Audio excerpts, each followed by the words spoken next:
Bismillah walhamdulillah wassalatu wassalamu ala rasulillah wa ala alihi wa sahbihi wa man wala amma ba'd. As-Salaamu Alaykum wa Rahmatullaahi ta'ala wa Barakaatuh. We praise Allah subhanahu wa ta'ala, we seek His aid, we seek His assistance. Whomsoever Allah Azza wa Jal guides, none can misguide. And whomsoever Allah Azza wa Jal misguides, none can guide. I bear witness that none is right to be worshipped for Allah subhanahu wa ta'ala alone, without any partner, and I testify that Rasulullah alayhi salatu wasalam is his final prophet and messenger.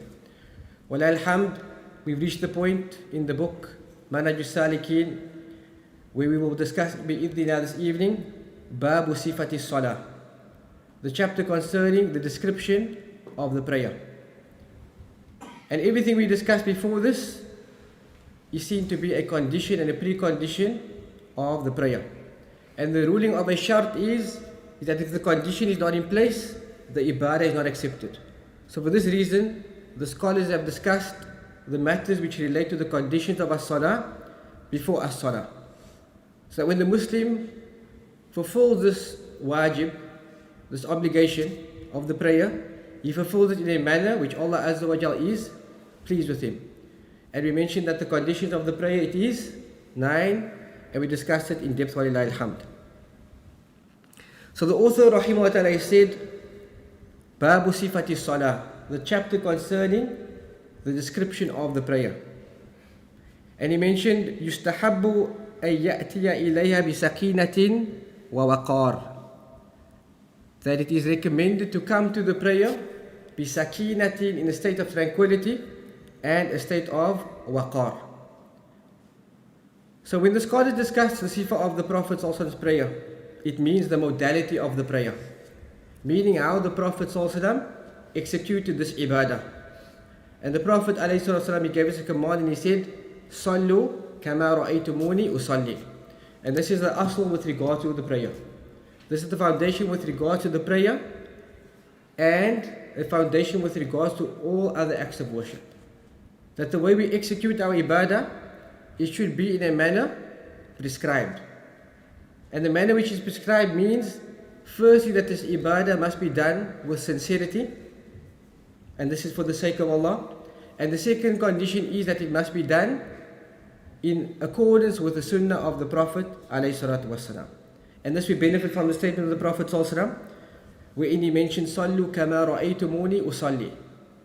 Just like Rasulullah sallallahu alaihi wasallam said, Khudhu anni manasikakum, take from me your Hajj rituals.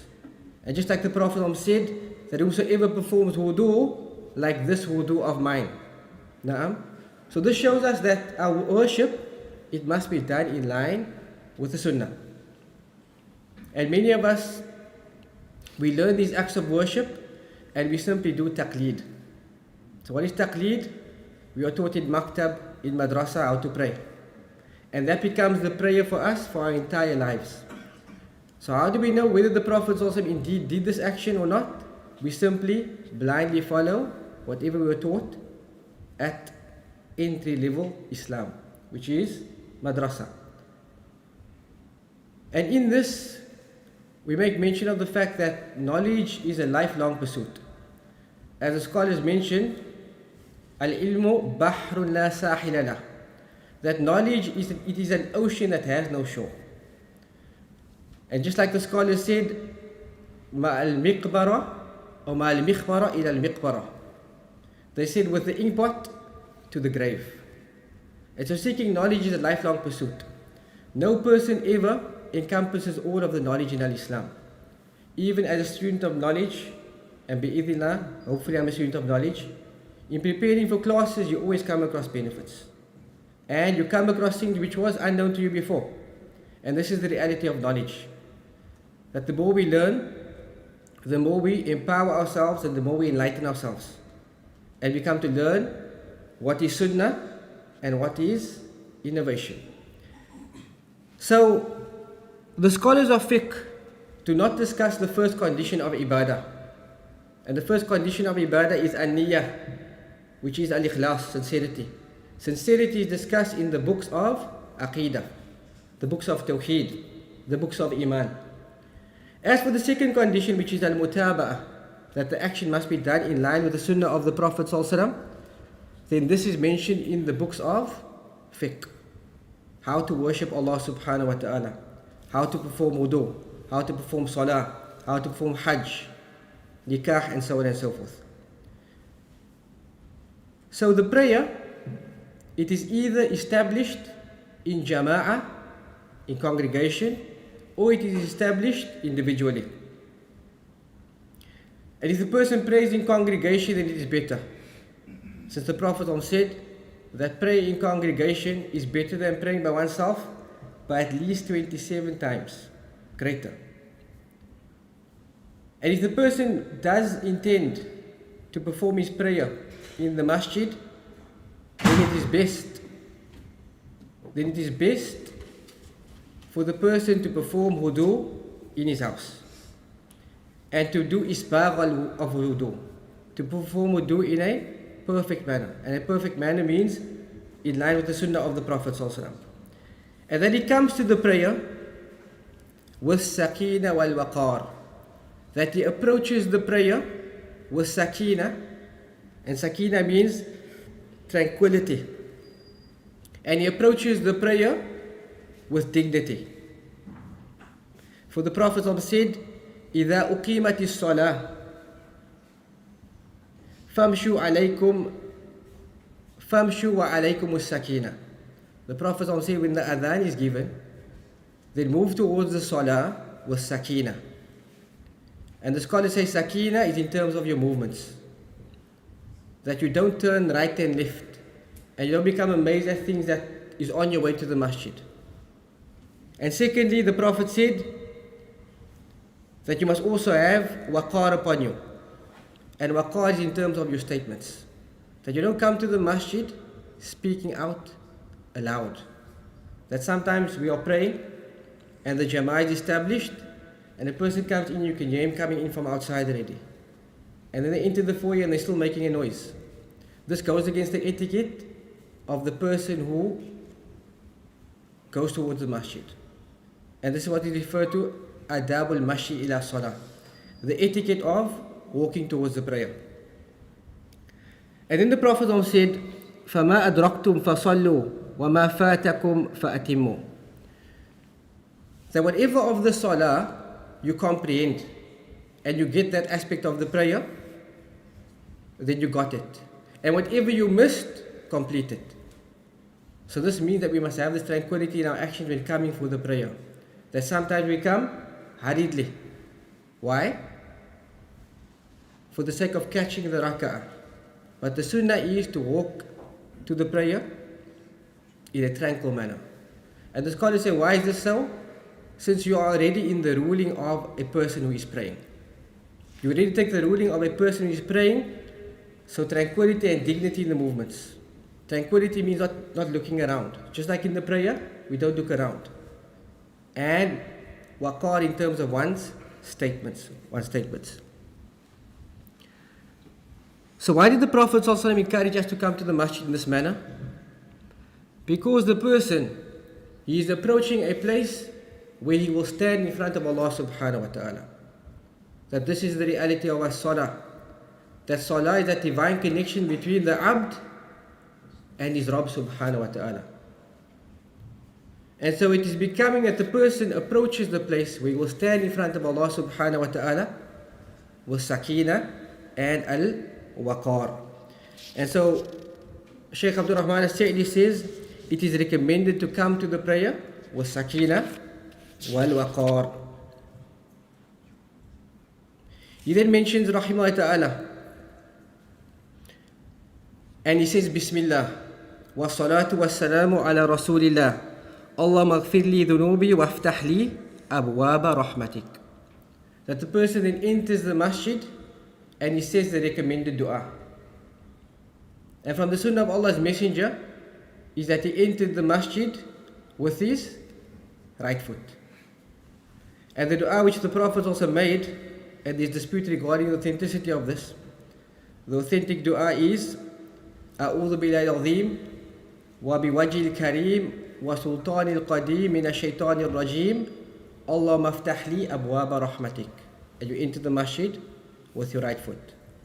And in this dua, the Prophet also taught us to invoke Allah Azza wa Jal and to ask Him for His mercy. And this shows us that the places where the mercy of Allah Azza wa Jal descends, it is the Masjid. And the most beloved places to Allah Azza wa Jal, out of all of the places on the face of the earth, it is the Masajid of Allah Azza wa Jal. It is the Masajid of Allah Subhanahu wa Ta'ala. So a question, if a person prayed in a musalla, which perhaps was in an informal settlement, and this musalla was made of zinc, right? And there was a very, very old carpet in it, but it was clean. And the person established the prayer in this musalla, and he sat remembering Allah Subhanahu wa Ta'ala therein. And another person who walked perhaps to where he went shopping, and he went to Canal Walk or Waterfront, where you see all the glitz and the glamour, right? What is more beloved to Allah Subhanahu wa Ta'ala? The beautiful place that is adorned, or the Masjid? The Masjid. Because the Prophet said the most beloved of places to Allah Subhanahu wa Ta'ala, it is the Masajid. And this is the places where Allah Azza wa Jall's mercy descends. So the Prophet also, he enters the Masjid with the right foot, and he implores Allah Subhanahu wa Ta'ala for His mercy. And this is the sunnah of the Prophet also with regards to praiseworthy matters. That the hadith says, يُؤْجِبُ التَّيَمُّنْ فِي تَنَعُّلِهِ وَتَرَجُّلِهِ وَتُهُورِهِ وَفِي شَأْنِ كُلِّ أَوْ كَمَا قَالَ. That the Prophet also should love using the right side with regards to tarajjulihi, with regards to combing his hair, with regards to tana'ulihi, with regards to wearing his shoes, wa tuhurihi, and his purification, wa fi sha'ni kullihi, and with regards to all praiseworthy matters. The Prophet also loved using the right side. So for this reason he entered the masjid with the right foot. And they say, wal yusra lil khuruj, and that the person, he leaves the masjid and he exits the masjid with the left foot. And this is the sunnah of the Prophet ﷺ. And when he leaves the masjid, he says, Bismillah wa salatu wa salamu ala rasulillah, Allah maftahli abwaba fadlik. Oh Allah, open up for me the avenues to your provisions and rizq. And so this shows us that our salah or our rizq is connected to our prayer. That if you steadfast upon the prayer and you safeguard the prayer and you establish the prayer as you ought to establish it, you'll find that Allah Azza wa Jalla will make your sustenance easy for you. And so you leave then the masjid and you say, oh Allah, open up for me the avenues of your virtue and rizq. The author then says, فَإِذَا قَامَ إِلَى الصَّلَاةِ, that when the person stands for the prayer, and this is the first pillar of the prayer, it is al-qiyam ma' al-qudra. It is to stand if you have the ability to stand. And the person who sits whilst he has the ability to stand, his salah is invalid. Right? So the person who became the chairman, he has the right to become the chairman. Right? Because he prays standing up first. But if the person simply sits and he has the ability to stand, then his salah is invalid, because this is the first pillar of the prayer. And who can mention to me the overall or holistic definition for the prayer? We mentioned it a couple of times. We'll help each other out. So it is worship for the sake of Allah. That's number one. Mumtaz, by saying certain words, certain statements, and certain actions. Mumtaz, it commences with the takbir, and it concludes and ends with the taslim. That is salah. And we said salah, it has pillars, it has obligations, and it has sunnah. The ruling on a pillar of the prayer, which is a rukn, is that if you omit a rukn, the salah is invalid. If you leave off a wajib action forgetfully, not intentionally, you make it up. How? By doing the sujood sahwi at the end. And as for the sunnah, if you leave it off, there's no blame upon you. Wallahu a'lam. So everything that we discuss in salah comes under this umbrella term. And the first condition of our salah, it is to stand ma'al qudra. Allah Azza wa Jalla said, وَقُومُوا لِلَّهِ قَانِتِينَ. And stand for Allah subhanahu wa ta'ala devoutly. Stand for Allah Azza wa Jalla devoutly. The author then said, he then says, Allahu Akbar. So the person stands and then he says, Allahu Akbar. And this is called the Takbiratul Ihram. The opening takbir, the Takbiratul Ihram. The Prophet said, إذا قمت إلى الصلاة فأسبغ الوضوء ثم استقبل القبلة فكبر. The Prophet said that when you intend to perform the prayer, فأسبغ الوضوء, and this we covered in the book of purification. Perform wudu perfectly. ثم استقبل القبلة, then face the qibla, and then فكبر, and then say Allahu Akbar. Hadith is agreed upon, its authenticity reported by Bukhari and Muslim. Just like the Prophet said, تحريمها التكبير وتحليلها التسليم. That which makes certain things haram upon you is the takbir. When you enter into the prayer, there's certain things you cannot do, like talking, eating, laughing, etc. وتحليلها, that which makes things permissible, it is the taslim, when you say As-Salaamu Alaykum wa Rahmatullaahi. So the point we're focusing on here is that the person must say, when he enters into the prayer, he must say Allahu Akbar. And even if the person prays Allah subhanahu wa ta'ala with a different type of praise, if he said Allahu Ajal, Allah Azza wa Jal is the most grand, or Allahu Kabir, and so on and so forth, or Allahu Al-Azim, La tan'aqidu salah. The salah does not commence by saying any other word besides Allahu Akbar. Another issue in relation to the opening takbir is that we have been commanded to say Allahu Akbar. And when the scholars mention qawl, it means qawlu bil lisan. It means to utter it with one's tongue. So this means if the person did not utter takbir when he commenced the prayer, and he said it internally, he has not commenced his salah. Do you understand this? So this means the person must utter the takbir. So the Imam says, Allahu Akbar. Can the ma'moom, those who are behind him, simply just say, hey? So what does uttering it mean? Does uttering it mean you must be able to hear?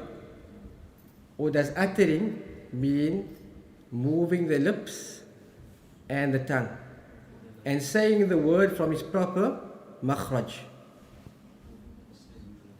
Moving the lips and uttering to the tongue. And it's not a condition for the person to actually hear. Some scholars say it's a condition that you must hear, and other scholars say it is not. But al-muhim is that you must utter it. So the Imam says, Allahu Akbar. If the person moved his tongue and said, Allahu Akbar, you with me? He's uttered it.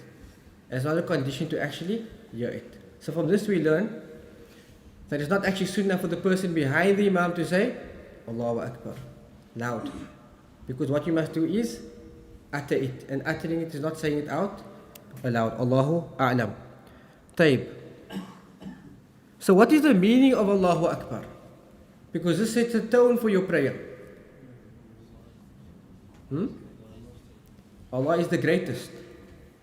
And the scholars say, the meaning of this is, Inna Allah Ta'ala akbar min kulli shay, fi dhatihi wa asma'i wa sifatihi. that Allah subhanahu wa ta'ala is greater than anything.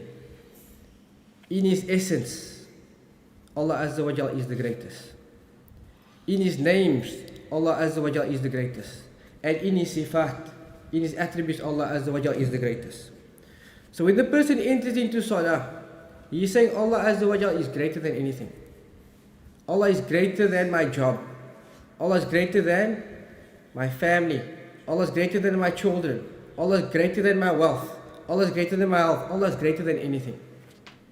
And by this kalima, the person enters into the prayer. As the Prophet said, تحريمها التكبير. That which causes you to enter into the prayer, it is the takbir. Another wisdom the scholars mention that with regards to opening the prayer with this is that the musalli, the person who prays, must bring it to mind and to heart the greatness of the one who is worshipping. And that his heart must become filled with haybah and khashya. That his heart must become filled with revering Allah subhanahu wa ta'ala and having fear of Allah subhanahu wa ta'ala. Shaykh Abdul Rahman ibn Nasr al-Sa'di then said, وَيَرْفَأُ يَدَيْ إِلَى حَذْوِ مَنْكِبَيْ. The person then raises his hands up until the level of his shoulders. Up until the level of his shoulders. And we bring all of these movements together, bi'idhnillah. And here he clarifies to us a sunnah from amongst the sunnah of Allah's Messenger ﷺ, is that when you say the takbir, you must raise your hands. And how must you raise your hands? They say, in other books they say, mamduda asabi, that your hands must be outstretched. Your hand must be outstretched and your fingers must be together. Not very tightly, but just normal. Right? So we say, Allahu Akbar. This is the first sunnah. Where do we raise our hands up until? In line with the shoulders. This is the sunnah of the Prophet ﷺ. Let's see. Allahu Akbar. The second way it has been reported in the sunnah that one must raise their hands, it is ila shahmati udhunay, up until his earlobes. And not touching the earlobes. So either up until the shoulders or in line with the earlobes. Allahu Akbar, Allahu Akbar. So we're not here and we're not here. Right? So from this we learn that many people make an error in the prayer. And that is that when they make takbir, what do? Touch the earlobes. There's nothing in the authentic sunnah of the Prophet ﷺ which proves that the Prophet ﷺ touched the earlobes. And some people make a concerted effort to do this. This is khilaf of sunnah. It's opposite to the sunnah. So the two methods which has been reported is up until in line with your shoulders, or up until shahmatu udhunay, up until your earlobes. We also learn from this that this is also not the sunnah. Right? This is also not from the sunnah of the Prophet ﷺ.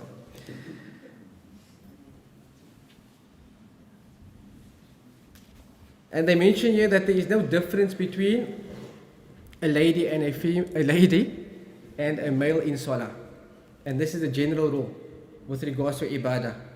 That when Allah Azza wa Jalla commands us to worship Him, He commands men and women to worship Allah Azza wa Jalla in the same way. Except if there is evidence to prove otherwise. So some people might ask, what is the wisdom, or rather what is the dalil for this? Why do we say that women must pray like men? Sallu kama ra'aytumuni usalli. The khitab, the address is for both males and females. Pray as if you have seen me praying. Another evidence Ibn Uthaymin says is the proof that there is no distinction between males and females in salah. He says is عدم الدليل على التخصيص. He says the lack of proof to prove specification. So there is no proof from the Qur'an and the Sunnah to say that women and men must pray differently. So then the rule is it is general for both males and females, except in certain instances which will be clarified. So we mentioned that one must raise their hands. And the scholars mention that there is a wisdom behind this. Many people want to know what is the wisdom behind raising their hands in Salah. So what is the wisdom behind it? Throwing the dunya away. People mention lots of ilal, right? Lots of wisdoms and reasons. But the first reason we do this is iqtida'u bin Nabi sallallahu alaihi wasallam. Is because we follow the sunnah of the Prophet sallallahu alaihi wasallam. And this is the goal of the Muslim. It is to move wherever the evidence goes. Yaduru ma'a sunnah haythu darat. He goes with the sunnah wherever it goes. So the Prophet sallallahu alaihi wasallam said, pray if you see me praying, and he raised his hands like this. So we raise our hands like the Prophet sallallahu alaihi wasallam. Because there's text for this. Ibn Tayibah mentions there are also other wisdoms behind this. And he says, it is ta'zeemun lillahi azza wa jal. Fil qawli wa fil fi'li. He says in this is reverence to Allah subhanahu wa ta'ala. And how are you revering Allah azza wa jal? He says in statement and action. So in statement you are saying, Allahu Akbar. And in action you are also raising your hands. He says this is reverence to Allah Azza wa Jalla to raise your hands in the prayer. Another reason he mentions, he says it is zinatul lis-salah. It is the adornment of your prayer. So the adornment of your prayer is to do raf'ul yadayn, is to raise your hands. And from this we learn that those groups or those madhahib that doesn't deem it sunnah to raise their hands, it is not a beautification of the prayer and it is not in line with the sunnah. Because I will clarify what the author says next. So we mentioned here that there's two ways you can raise your hands when entering the prayer. And this is clear, sah? So the question we have then, what is better to do? Is it better to raise your hands up until your shoulders or up until your ears? Both. Both is preferred. Why? Because both is established in the sunnah of the Prophet ﷺ. So what is it better for the person to do? Is it better to worship Allah Azza wa Jalla just in one way? Raising the hands up until the shoulders all the time?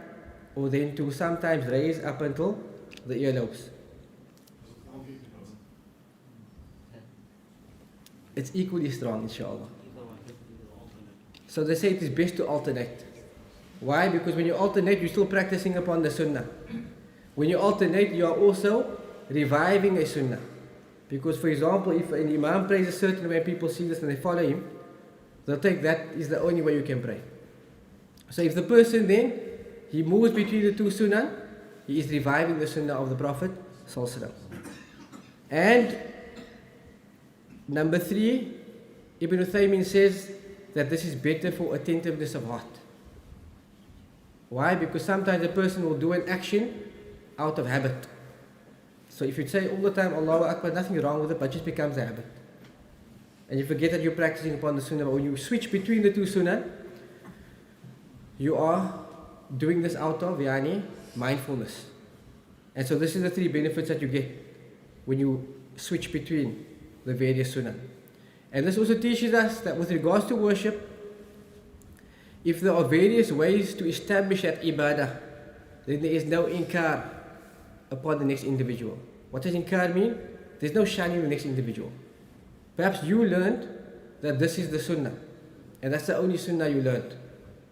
But the other sunnah, it eluded you or evaded you. That the Prophet raised his hands up until his earlobes.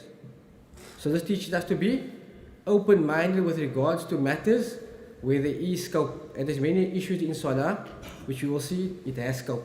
Bi'idhnillah. So the author then said, في أربعة مواضع, that it is sunnah to raise your hands in 4 instances. It is sunnah to raise your hands in 4 instances. And he says, in the takbirat al-ihram. The first is when you enter into the salah. He then says, وَعِنْدَ الرُّكُوعِ, we're going into ruku'. So you go into ruku', you raise your hands. Allahu Akbar, and you go into ruku'. He then says, وَإِنَّ الرَّفْ مِنْهُ, and when coming up from the ruku. And the fourth instance is وَإِنَّ الْقِيَامِ مِنَ التَّشَهُّدِ الْأَوَّلِ. And all of this is based upon evidence. It's based upon the hadith of Ibn Umar radiyallahu ta'ala anhuma, that he said, أن النبي صلى الله عليه وسلم كان يرفع يديه حذو منكبيه إذا افتتح الصلاة. That the Prophet would raise his hands up until his shoulders when he opened the prayer. وَإِذَا كَبَّرَ لِلرُّكُوعِ, and when he said the takbir for the ruku, he raised his hands. وَإِذَا رَفَأَ رَأْسَهُ مِنَ الرُّكُوعِ, and when he lifted his head from the ruku. This is three instances mentioned in this hadith. And Bukhari mentioned an addition to this narration, and he says, وَإِذَا قَامَ مِنَ الرَّكَعَتَيْنِ رَفَعَ يَدَيْهِ, and when he stood from the second raka'ah, he raised his hands. So how many times did the Prophet raise his hands? In 4 instances. The first, Takbiratul Ihram. Then, we're going into Ruku. Sami Allahu liman hamida, Rabbana wa lakal hamd, he raised his hands. And the last instance is when coming up from to the third raka'ah, from the first tashahhud. So any prayer that's 3 raka'at or 4, it is sunnah for you to raise your hands when you come up from the first tashahhud. This is from the sunnah which is mentioned in Bukhari. And he mentions وَيَكُونُ النَّظْرُ إِنْدَ قِيَامِ وَرُكُوءِ إِلَى مَوْدِئِ سُجُودِهِ. That where must the person's eyes be fixed in the prayer? At the place of sujood. At the place of sujood, his eyes should be fixed at this place. وَإِنْدَ تَشَهُّدِهِ إِلَى سِبَابَتِهِ. And when he is in tashahhud, he looks at his finger. So the asl is that the person's gaze must be at the place of sujood. And this aids the person in relation to his khushu'. And Allah Azza wa Jalla praised the khashi'in. قَدْ أَفْلَحُ الْمُؤْمِنُونَ الَّذِينَ هُمْ فِي صَلَاتِهِمْ خَاشِعُونَ. Successful are the believers, those who in their prayer they are submissive, they are mindful, they are attentive. And some scholars have mentioned that this means to look at the place of sujood. Allahu Alam. The author then said, وَيَضَعُ يَدَهُ الْيُمْنَى عَلَى الْيُسْرَى, and that he places his right hand on his left hand. And this is ittifaq bayn al-ulama. There is agreement amongst all the scholars that one must place their right hand on their left hand. And this is based upon the hadith. And when the person does this, he must feel as if he is emulating Nabi Muhammad sallallahu alaihi wasallam.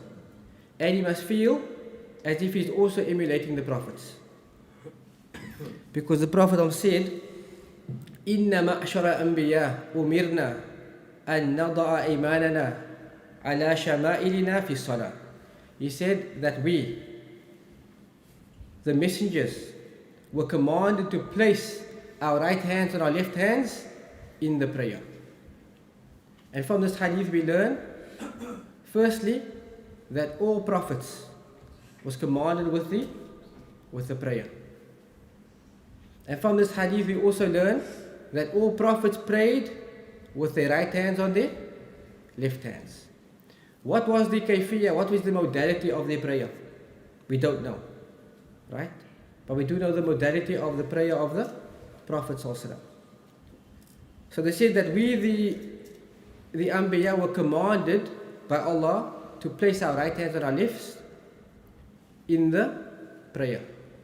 So we know that there are certain ibadah which nations before us were commanded with, just like we were commanded with it. Who knows an act of worship which the nations before us was commanded with, just like we have been commanded? Na'am. Kutiba alaykum as-Salaamu kama kutiba ala alladhina min qablikum la'allakum tattaqun. Fasting has been ordained upon you, as it was ordained upon those who came before you, so that you may attain taqwa. And Ramadan is, I think, less than 80 days away, 80 odd days away. So the countdown begins.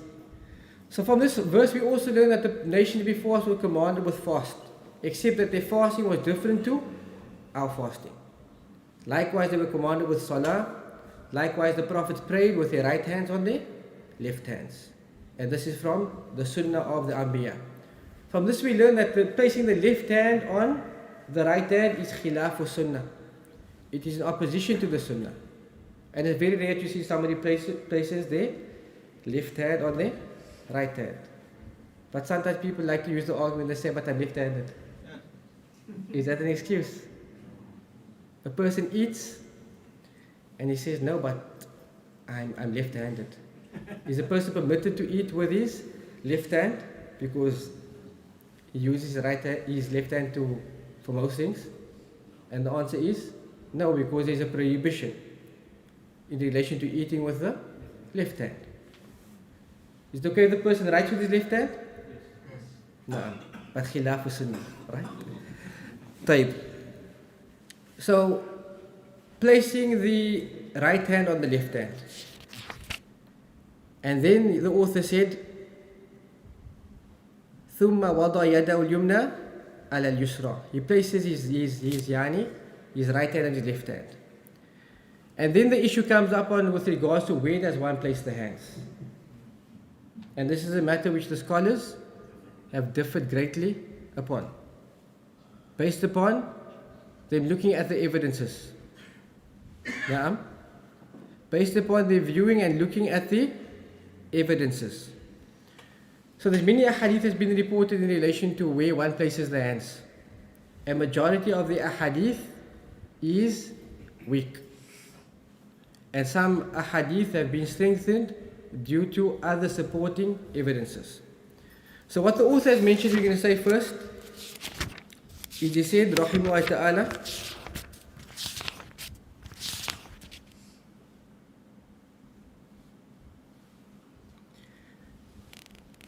he said, وَيَضَعُ يَدَهُ الْيُمْنَى عَلَى الْيُسْرَى فَوْقَ سُرَّتِهِ. He said that he places his right hand on his left hand, فَوْقَ سُرَّتِهِ. And he said he places it above his navel. He places it above his navel. And the scholars mention that Imam Ahmad has a nas on this. Meaning Imam Ahmad mentioned the view that one places the hands above the navel. Shaykh Abdul Rahman ibn Nasir Sa'idi said, أو تحتها. Or he places his hands below his navel. And this is based upon the narration of Ali, where Ali radiallahu anhu said that from the sunnah is placing the right hand on the left and placing it below the navel. And then he says, أو على صدره. He said, or he places it on his sadr, meaning on his chest. He places it on his chest. So how many places has this author mentioned? 3. Do we say all is correct? Hey? According to the author? Yes. Shaykh Abdul Rahman ibn Nasir said, he says, you have the choice, you mukhayyar. However, that which the muhaqqiqeen have mentioned, meaning the scholars who are known for the sunnah, such as Ibn Uthaymin and Ibn Baz, and that which also Shaykh Al-Albani rahimahullah has mentioned in his book Sifatul Salah, is that aqrab ila sunnah, the closest view to the sunnah is to place the hands on the chest. Taib. So as for the hadith of Sayyidina Ali, which says that the Prophet placed his right hand and his left hand placed it below his navel, then there's agreement from the scholars that this is da'if. Right? It is da'if, it is weak. And this Imam Nawawi rahimahullah ta'ala declared this hadith to be weak by ittifaq, meaning by agreement of all hadith scholars, the hadith is weak. So this is the weakest opinion, to place your hand below your navel. We said Imam Ahmad mentioned fawqa surra, above the navel, right? And this is safer. And the scholars say that which is aqrab ila sunnah, that which is closest to the sunnah, is to place your hands on your chest. And this is what Shaykh Sulaiman al-Ruhaili has mentioned. Because some fuqaha, some jurists, they mention that it is makruh to place your hands on the chest. So why would they say it is makruh to place your hands on the chest? Because they declare the hadith to be weak. So for this reason it will be makruh. The hadith which is used is the hadith of Wa'il ibn Hujr. And they said the addition to the narration where he said the Prophet placed his right hand on his left and he placed his hands upon the chest, this part ala sadri, they said it is weak. However, we mentioned that the muhaqqiqeen, the scholars of the sunnah in our times, those scholars who we hold dearly, and those scholars whose view we follow, is that they said the closest to the sunnah is to place the hands on the chest. To place the hands on the chest. And this is the view of Shaykh Sulaiman al-Ruhaili. He says if the students look in the books of fiqh, you'll find that they say it is makruh. But he says if you look in the books of hadith, you'll find that there is a precedent to place the hands on the chest.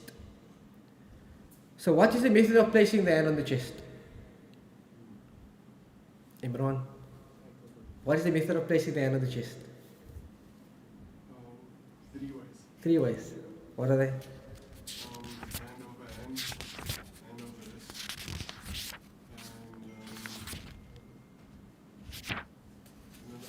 and So 3 methods have been mentioned by the scholars. The first is placing your right on your left, like this, and placing it on your chest. Right? This is from the sunnah. The second method is qabd, and qabd is to grab your wrist, right?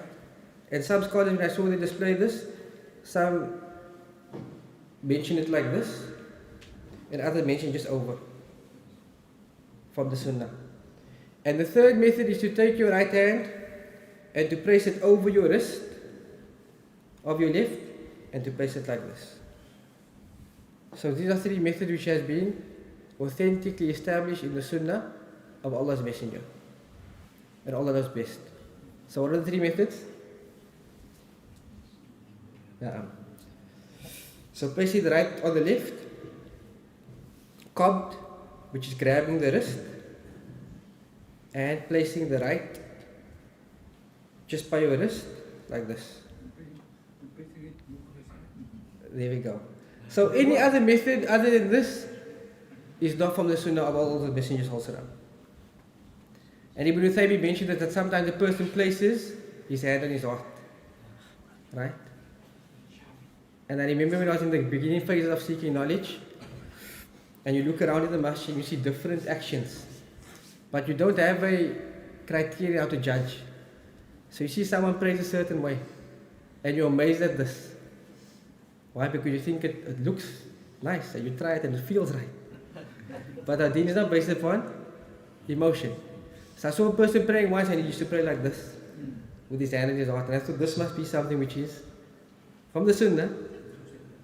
But upon the research, there's no authentic sunnah that proves you place your hand on your heart. What you also learn is that this is not from the sunnah.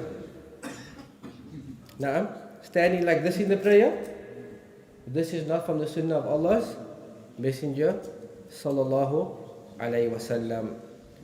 So the message we mentioned, this is established. And anything other than this, it is disputed. So the safest is anywhere above the navel. And that which the scholar says is closest to the sunnah is to place your hands on your chest. And the other scholars also mentioned that one must not do mubalagha. That some people take the sunnah to the next level. And they pray like this. This is not from the sunnah. Right? The sunnah is on the sadr. But not to eye. Not too close to the throat. And Allah Azza wa Jal knows best. Must your hands be open, or can you put it in here to get very cold? But Haji never gets cold. Can you put your hands like this? To cover it up? Inside. In winter. Wear gloves.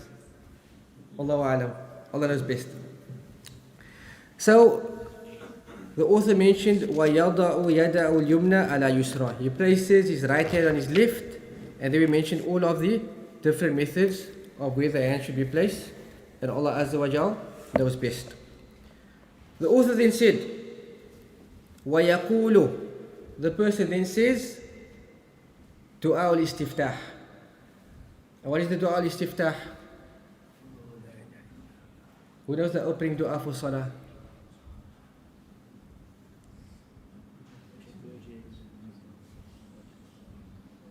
حنيفا مسلما وما كان من المشركين إن صلاتي ونسكي إلى آخر ذلك.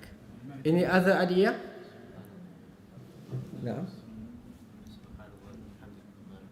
سبحانك اللهم وبحمدك وتبارك اسمك وتعالى جدك ولا إله غيرك. Any other sunnah that we know for opening dua?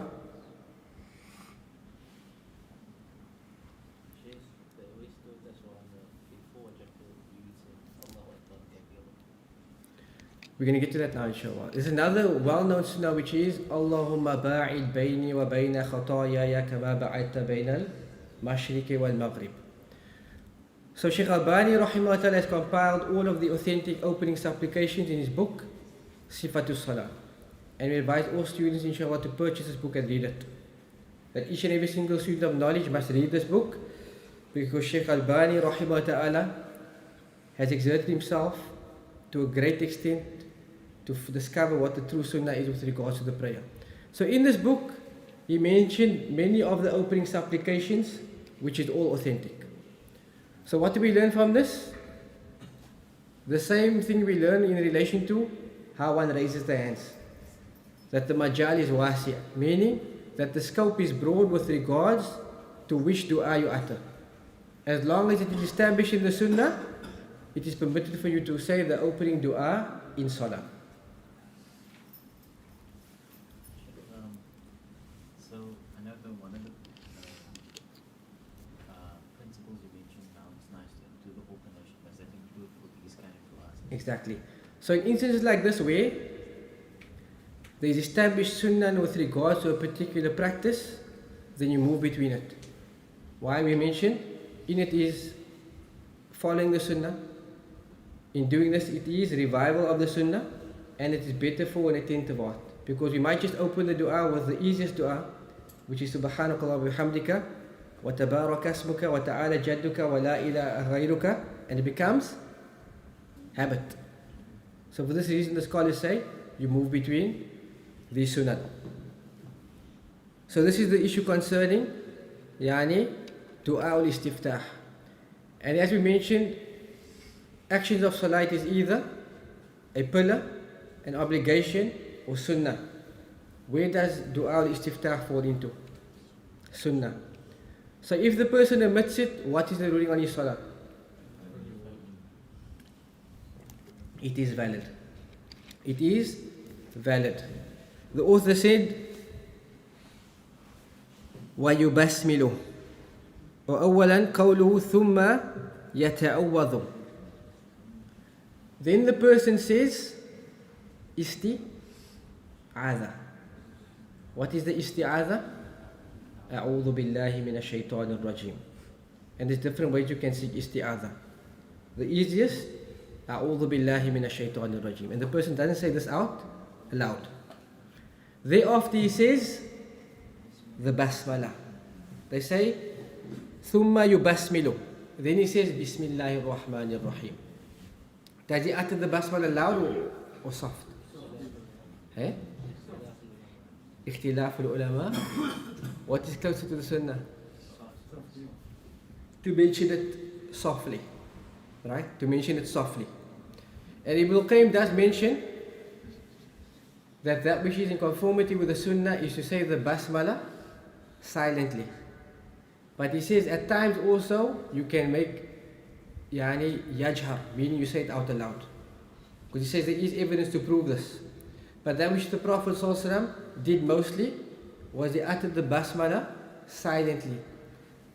So Ibn al-Qayyim says that at times if the person says it out aloud to teach the people that this is also from the sunnah, then this is permissible. But most of the time he says it silently. He says it silently. The author says وَيَقْرَأُ الْفَاتِحَةِ, and then he reads the Fatiha. And we're going to stop on this point inshallah. So let's bring everything together what we mentioned in relation to the opening of the prayer. We said the first pillar of the prayer, it is qiyam. And when the person stands, from the sunnah is not to stand with your feet very, very widely spaced apart. You come to a masjid of the sunnah and you pray amongst brothers of the sunnah, and it feels as if you are being cramped up because everyone's standing with their feet too wide, right? So the sunnah, it is to have your feet in line with your shoulders. So that means you don't look unbalanced. You with me? Not very wide and not also standing with your feet closed. It's from the sunnah of Allah's Messenger. But to have your feet open according to the extent of your shoulders. We then said, the author said, ثُمَّ يُكَبِّرْ. Then the person says, takbir.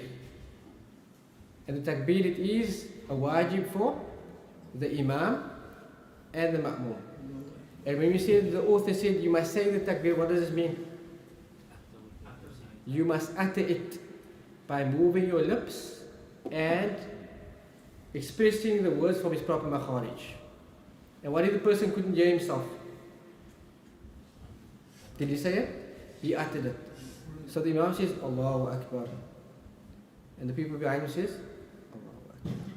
You with me? It's not a condition that you must hear, but if you hear, there's no issue. Then we mentioned that the Prophet also raised his hands. And what was the method he raised his hands?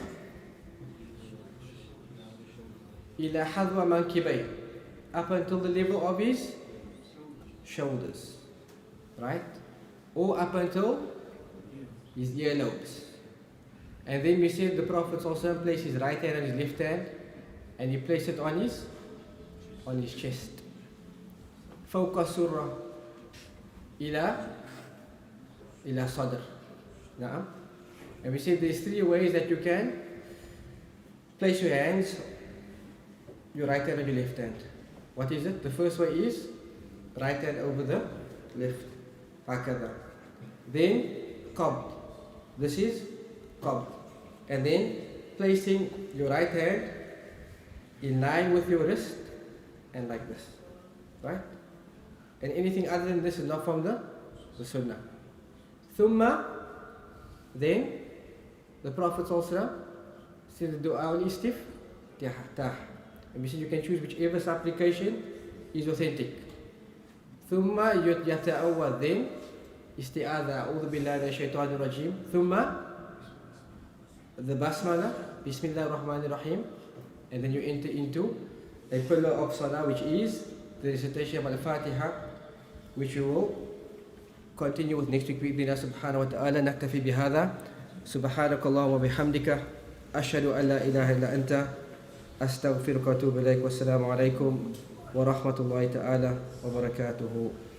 Sheikh, if نعم. I join this